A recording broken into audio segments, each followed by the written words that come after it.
School অফিসের tiffin বা ব্রেকফাস্টের জন্য এই রেসিপি বানিয়ে নিতে পারেন। যেমন স্বাস্থ্যকর তেমন খেতেও দারুণ টেস্ট।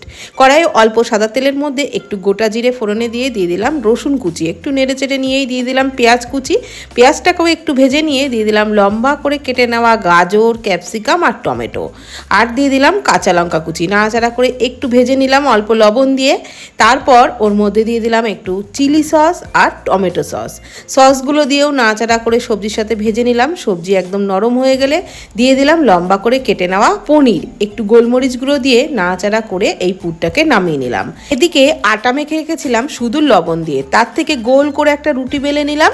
এবারে ওই রুটির উপরে সাদা তেল ব্রাশ করে নিলাম, তারপর শুকনো আটা ছড়িয়ে দিলাম।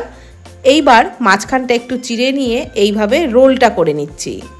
এইভাবে পরোটা বানালে পরোটার মধ্যে যেমন লেয়ার হবে তেমন খেতেও দারুণ লাগবে।